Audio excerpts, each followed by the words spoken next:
খবর শুনছেন দিনাজপুর সংবাদ চ্যানেল থেকে। আজ জানাবো পশ্চিমবঙ্গ দেশ বিদেশের বাছাই করা গুরুত্বপূর্ণ তাজা সংবাদ। খবরের শুরুতে জানিয়ে দেব সংবাদ শিরোনাম, পরে বিস্তারিত।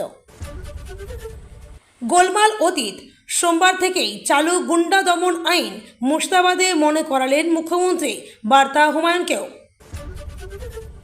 16 বছর প্রতীক্ষার অবসান, মূল থানার দায়িত্বে 2 মহিলা ওসি, চেনেন তাদের। অন্নপূর্ণা ভান্ডারের ভেরিফিকেশনের সময়সীমা শেষ হচ্ছে আজই, ফোন না এলে কি করবেন জেনে নিন। অধীর চৌধুরীর নিরাপত্তায় কাটছাঁট কেন্দ্রের, নেপথ্যে কী কারণ? এক ভিন রাজ্যের অতিথি এসেছিলেন বিমানে, এবার নতুন দাবি কুণালের, আকাশ পথেই কালো টাকা সাদা করেছে তৃণমূল। আপনি ডিভিশন বেঞ্চের থেকেও বড় হয়ে গেলেন, বাইপাসে অবৈধ নির্মাণ মামলায় প্রতি পদে পদে ভৎসনা হাইকোর্টের। বহরমপুরে গঙ্গা ভাঙন রোধে কেন্দ্রের কাছে 3,600 কোটি টাকার প্রস্তাব মুখ্যমন্ত্রীর। 440 কোটির চাবি হাতে রাখতে আদালতে তৃণমূল, ইডির পদক্ষেপের বিরুদ্ধে সোমবারই হাইকোর্টে ভাগ্য পরীক্ষা তৃণমূলের।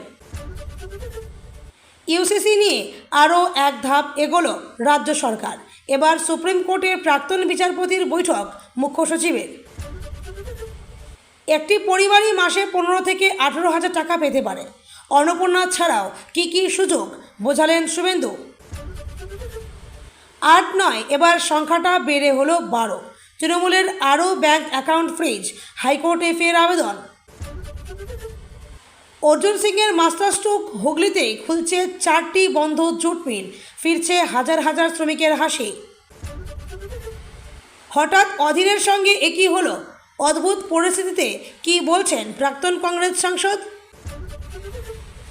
গণপিটুনিতে অভিযুক্তরাই মমতার চোখে প্রতিবাদী, তোষণের অভিযোগে সরব মুখ্যমন্ত্রী। সুপ্রিম কোর্টে নাটক, প্রধান বিচারপতির নামে গালি কাগজ ছুড়লেন মামলাকারী। বারুইপুর কাণ্ডে ফের গ্রেপ্তারির সংখ্যা বেড়ে দাঁড়ালো 35। কোন দিকে জল গড়াচ্ছে? কেন ধর্মতলাতে হবে না 21শে জুলাইয়ের অনুষ্ঠান? লালবাজারের নোটিশে হস্তক্ষেপ চেয়ে হাইকোর্টে মমতা তৃণমূল। এই অ্যাকাউন্টের 420 কোটি টাকা তোলার ক্ষমতা আছে অভিষেকের। অপেক্ষায় ছিলেন তৃণমূল নেতা, শ্রমিক আসতেই সোজা পায়ে ঝাঁপ, কান্নায় ভেঙে পড়ে কাতর আর্জি, হতবাক সবাই। 10 ঘন্টা ধরে বললেও সন্তুষ্ট করতে পারবেন না, আদালতকে অ্যাবিউজ করছেন, কণ্ঠস্বর নিয়ে আরও চাপে অভিষেক। অন্নপূর্ণা প্রকল্পে ভুয়ো সুবিধাভোগীদের বিরুদ্ধে কড়া পদক্ষেপের হুঁশিয়ারি, বড় ঘোষণা মুখ্যমন্ত্রী শুভেন্দু অধিকারীর। অন্নপূর্ণা যোজনা নিয়ে উড়ল অনেকের ঘুম, কড়া শাস্তির হুঁশিয়ারি মুখ্যমন্ত্রীর। বুদ্ধিজীবীদের মাথায় ডিম মারুন, ডিম্বাস্ত্র নিয়ে দিলীপ ঘোষের মন্তব্যে তোলপাড় রাজ্য। রাজস্ব আদায়ে ঐতিহাসিক রেকর্ড গড়ল শুভেন্দুর বাংলা, এ মাসেই কোষাগারে উপচে পড়ল অতিরিক্ত 1000 কোটি টাকা। ইডির ফ্রিজ করা ব্যাংক অ্যাকাউন্ট খুলতে কলকাতা হাইকোর্টে কালীঘাট তৃণমূল। এতক্ষণ শুনছিলেন সংবাদ শিরোনাম, এখন আসছি বিস্তারিত খবরে। গোলমাল অতীত, সোমবার থেকে চালু গুন্ডা দমন আইন মুর্শিদাবাদে মনে করালেন মুখ্যমন্ত্রী, বার্তার হুমায়ুনকে। হিংসা অতীত, আইনের শাসনই শেষ কথা। মুখ্যমন্ত্রী হিসাবে মুর্শিদাবাদে প্রথম সফরে গিয়ে বারবার এই বার্তাই দিলেন শুভেন্দু অধিকারী। নাম না করে বিধায়ক হুমায়ুন কবিরকে সাবধান করলেন। আবার নানা সরকারি প্রকল্পে অনিয়ম, ভুয়ো জন্ম শংসাপত্র দেওয়ার অভিযোগ প্রসঙ্গে সরকারি আধিকারিক এবং কর্মীদের হুঁশিয়ারি দিলেন মুখ্যমন্ত্রী। একই সঙ্গে মুখ্যমন্ত্রী জানালেন, আগামী সোমবার থেকে রাজ্যে চালু হয়ে যাচ্ছে গুন্ডা দমন আইন। তার কথায় ট্রেন, বাস জ্বালানো, পুলিশকে মারধর, এসব এবার অতীত। নারী সুরক্ষা, পাচার রোধে কঠোর ব্যবস্থা নেওয়া হচ্ছে, মামলার বিচার হবে দ্রুত। শামশেরগঞ্জ, ধুলিয়ানে যা হয়েছে সেসব আর হবে না, হলেই কড়া ব্যবস্থা। শুক্রবার বহরমপুরের রবীন্দ্র সদনে প্রশাসনিক বৈঠকের আগে রেজিনগরের তাকিপুর হাই মাদ্রাসা স্কুল মাঠে জনসভা ছিল মুখ্যমন্ত্রীর। প্রশাসনিক সভা থেকে আইন শৃঙ্খলা ইস্যুতে সরকারের কড়া মনোভাব প্রকাশ করেছেন মুখ্যমন্ত্রী। সভায় যাওয়ার আগে শুভেন্দু বলেন, এখানে কিছু ভাষণবাজি হয়েছে, কিন্তু কোনো ঘটনা ঘটানো হয়নি। কোথাও পুলিশ খারাপ কাজ করলে কিংবা প্রশাসন খারাপ কাজ করলে আমাকে জানান, আমি ব্যবস্থা নেব। থানার সামনে গিয়ে কেউ বলবে এই করব ওই করব, কেউ বলবে জেলে 4,700 লোকের জায়গা হয়, আমি তার থেকে বেশি লোক নিয়ে যাব। দয়া করে এইসব ভাষণবাজি আর করবেন না। শুভেন্দুর এই মন্তব্য যে আমজনতা উন্নয়ন পার্টির চেয়ারম্যান তথা হুমায়ুনের সাম্প্রতিক মন্তব্যের প্রেক্ষিতে তা বুঝতে অসুবিধা হয় না।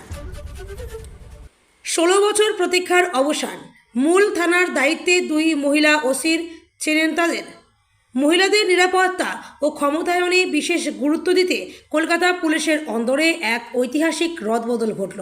দীর্ঘ 16 বছর পর শহরের 2টি মূল থানায় অফিসার ইনচার্জ হিসেবে দায়িত্ব নিলেন 2 মহিলা পুলিশ আধিকারিক। এই সিদ্ধান্তকে প্রশাসনিক ও পুলিশি মহলে অত্যন্ত তাৎপর্যপূর্ণ বলে মনে করা হচ্ছে। কোন কোন থানায় দায়িত্ব নিলেন কারা? বৃহস্পতিবার কলকাতা পুলিশের 33টি থানার ইন্সপেক্টর পদে রদবদল ঘোষণা করা হয়। সেখানে নগরপাল ঘোষণা করেন সুরসোনা থানার ওসি হিসেবে দায়িত্ব নিয়েছেন রূপা সিং, যিনি আগে টালিগঞ্জ মহিলা থানার ওসি ছিলেন। পাশাপাশি সিথি থানার নতুন ওসি হয়েছেন চামেলি মুখোপাধ্যায়, যিনি এর আগে উল্টোডাঙ্গা মহিলা থানার দায়িত্বে ছিলেন। ঐতিহাসিক প্রেক্ষাপট উল্লেখ্য, শেষবার 2010 সালে বাম আমলে নর্থ পোর্ট থানার দায়িত্ব সামলেছিলেন দেবশ্রী চট্টোপাধ্যায়। এরপর দীর্ঘ 1.5 দশক কলকাতা পুলিশের মূল বা রেগুলার থানাগুলিতে শুধুমাত্র পুলিশ আধিকারিকরাই ওসি পদে আসীন ছিলেন। মহিলা অফিসারদের সাধারণত শুধুমাত্র মহিলা থানার দায়িত্বে সীমাবদ্ধ রাখা হতো।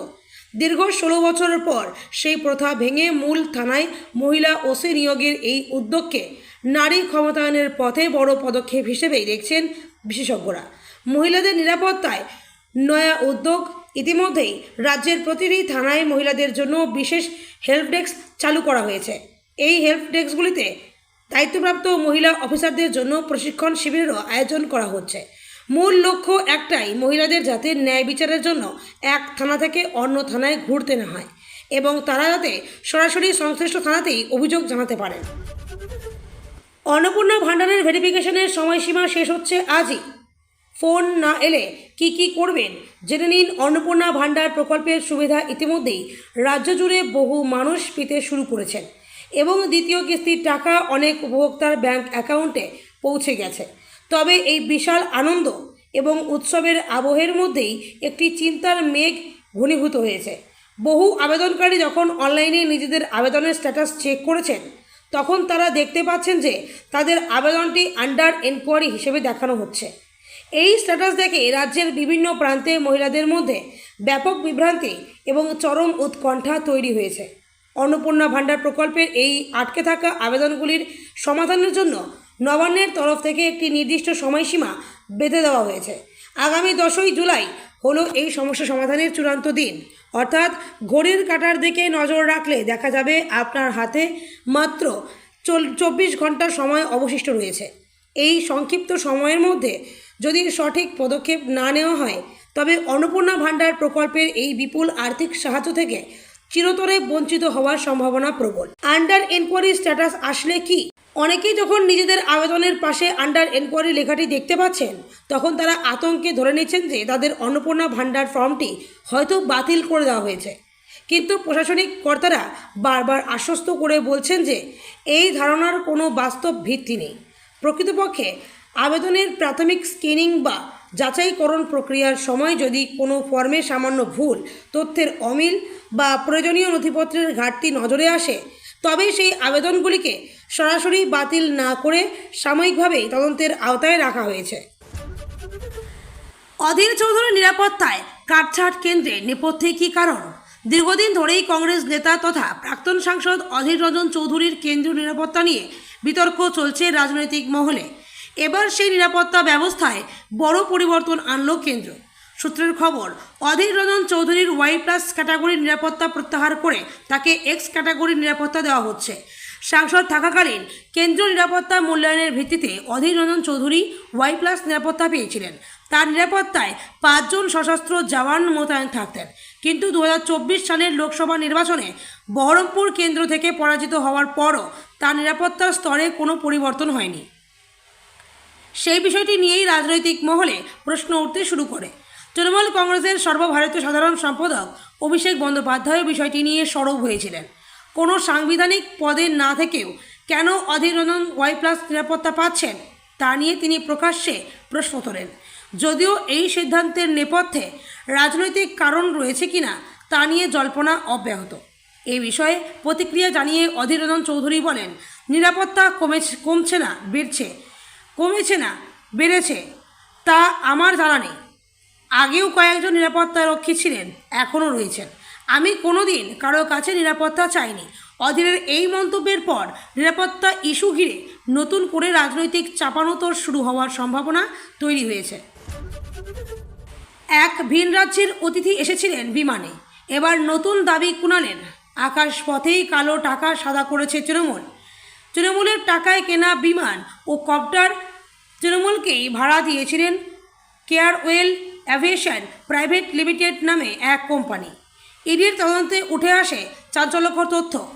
প্রাক্তন শাসক দলের কালো টাকা সাদা করার ইঙ্গিত কেন্দ্রীয় আর্থিক গোয়েন্দা সংস্থার তদন্তে জানিয়ে বৃহস্পতিবার বিস্ময় প্রকাশ করেছিলেন তৃণমূল বিধায়ক কুণাল ঘোষ। তবে সেখানেই শেষ নয়, বিষয়টি নিয়ে খোঁজখবর করেছেন বেলেঘাটার বিধায়ক। তাদের পাল্টা একাধিক তথ্য সামনে এনেছেন কুণাল ঘোষের খোঁজ খবর। এই ইস্যুতে শুক্রবার কুণাল ঘোষ তার খোঁজ খবরের বিষয়টি সোশ্যাল মিডিয়ায় প্রকাশ করেন। লেখেন, তৃণমূল কংগ্রেস এবং অভিষেক বন্দ্যোপাধ্যায়ের বিশেষ বিমান সম্পর্কে আমার ধারণা ছিল না। সাংবাদিকরা প্রশ্ন করায় একটু খোঁজ নিলাম। তাতে যা পেলাম, জরুরি প্রয়োজনে ব্যবহারের জন্য একটি সংস্থার কাছ থেকে তৃণমূল আকাশযাত্রার চুক্তি করে, যাতে দরকারের সময় বিমান পাওয়া যায়। তৃণমূলের ব্যবহারের সময় ছাড়া অন্য সময় ওই সংস্থা দেশের বিভিন্ন দলের নেতা, মন্ত্রী, মুখ্যমন্ত্রী, শিল্পপতিদের ব্যবসায়িকভাবেই ভাড়া দিয়েছে। ব্যবহারকারীদের নামের তালিকা দীর্ঘ ও শীর্ষস্থানীয়।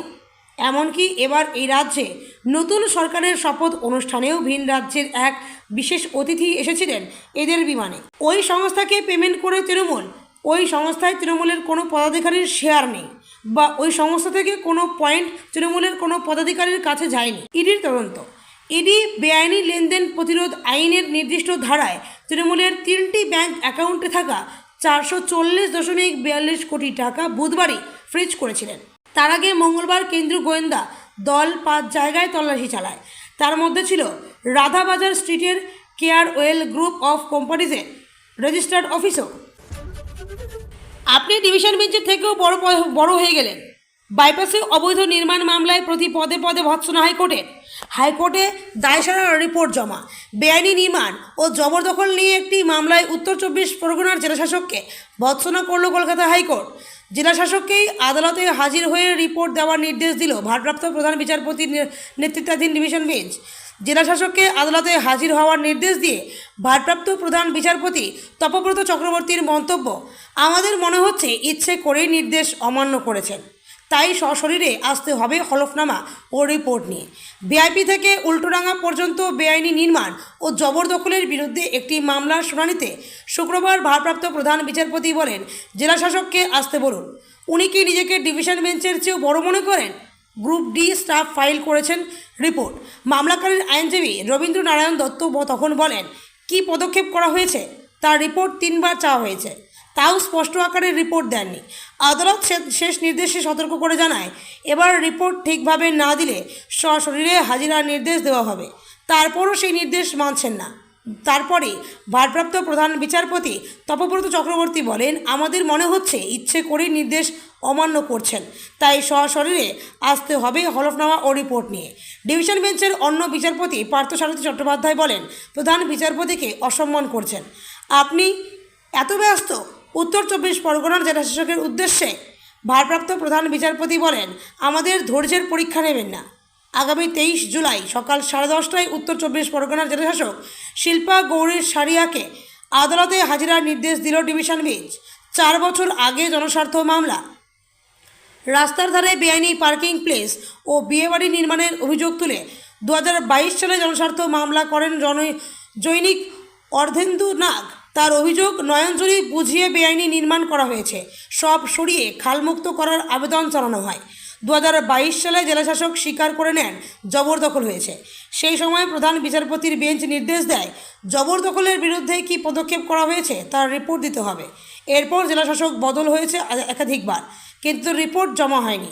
এবছর 3বার রিপোর্ট দেওয়ার নির্দেশ দেওয়া হয়। গত 15ই জুন বিরক্ত বেঞ্চ জানায়, বহরমপুরে গঙ্গা ভাঙন রোধে কেন্দ্রের কাছেও 3,600 কোটি টাকার প্রস্তাব মুখ্যমন্ত্রীর। গঙ্গার ভয়াবহ ভাঙনে ক্ষতিগ্রস্ত মুর্শিদাবাদ ও মালদহ জেলার মানুষের জন্য বড় স্বস্তির খবর দিলেন মুখ্যমন্ত্রী শুভেন্দু অধিকারী। বহরমপুরে এক অনুষ্ঠানে তিনি জানান, গঙ্গার ভাঙন রোধে 3,600 কোটি টাকার প্রস্তাব কেন্দ্রের কাছে জমা দেওয়া হয়েছে। এর মধ্যে 50% টাকা কেন্দ্র এবং বাকি 50% রাজ্য সরকার দেবে। বিশেষ করে মুর্শিদাবাদের স্থায়ী সমাধানের জন্য 2,500 কোটি টাকা বরাদ্দ করা হবে। মুখ্যমন্ত্রী বলেন, গঙ্গার ভাঙন আমাদের বড় চ্যালেঞ্জ। আমরা কেন্দ্রের সঙ্গে সমন্বয় করে কাজ করছি। 3,600 কোটি টাকার প্রকল্পের মাধ্যমে দীর্ঘমেয়াদী সমাধান করা হবে। মুর্শিদাবাদে 2,500 কোটি টাকার ব্যয় করে স্থায়ী ব্যবস্থা দেওয়া হবে। তার এই ঘোষণায় স্থানীয় বাসিন্দারা স্বস্তি প্রকাশ করেছেন। দীর্ঘদিন ধরে গঙ্গার ভাঙনে ঘরবাড়ি হারিয়ে অনেক পরিবার নিঃস্ব হয়ে পড়েছে। এই প্রকল্প বাস্তবায়িত হলে তাদের জীবনযাত্রায় বড় পরিবর্তন আসবে বলে আশা করা হচ্ছে। অনুষ্ঠানে মুখ্যমন্ত্রী আরও জানান, অন্নপূর্ণা যোজনার আওতায় 15 লক্ষ আবেদনকারীর মধ্যে 12 লক্ষ নারী ইতিমধ্যে টাকা পেয়েছেন। তিনি বলেন, নারীরা আমাদের সমাজের মূল স্তম্ভ। তাদের ক্ষমতায়ন ছাড়া উন্নয়ন সম্ভব নয়। অন্নপূর্ণা যোজনায় নারীদের সরাসরি আর্থিক সাহায্য দেওয়া হচ্ছে। এই প্রকল্পের মাধ্যমে গ্রামীণ নারীদের আর্থিক স্বাবলম্বিতা বাড়বে বলে তিনি আশাবাদী। মুখ্যমন্ত্রী শুভেন্দু অধিকারী প্রবাসী শ্রমিকদের ফিরিয়ে আনার নির্দেশও দিয়েছেন। তিনি প্রশাসনকে বলছেন, যারা বাইরে কাজ করতে গিয়ে সমস্যায় পড়েছেন তাদের ফিরিয়ে আনার ব্যবস্থা করতে হবে। তিনি বলেন, আমি প্রশাসনকে নির্দেশ দিয়েছি প্রবাসী শ্রমিকদের ফিরিয়ে আনতে। তারা আমাদের নিজস্ব মানুষ, তাদের পুনর্বাসনে কোনো অসুবিধা হবে না। 440 কোটির চাবি হাতে রাখতে আদালতে তৃণমূল। ইডির পদক্ষেপের বিরুদ্ধে সোমবারই হাইকোর্টে ভাগ্য পরীক্ষা। তৃণমূলের 440 কোটির বেশি টাকা ব্যাংক অ্যাকাউন্টে ফ্রিজ হওয়ার ধাক্কা।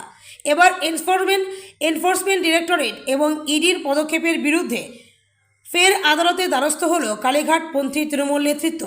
কেন্দ্রীয় এজেন্সির এই সিদ্ধান্তের বিরুদ্ধে জরুরি ভিত্তিতে মামলা দায়েরের অনুমতি চেয়ে তৃণমূলের হয়ে কলকাতা হাইকোর্টের কড়া নাড়লেন দলের আইনজীবী কিশোর দত্ত।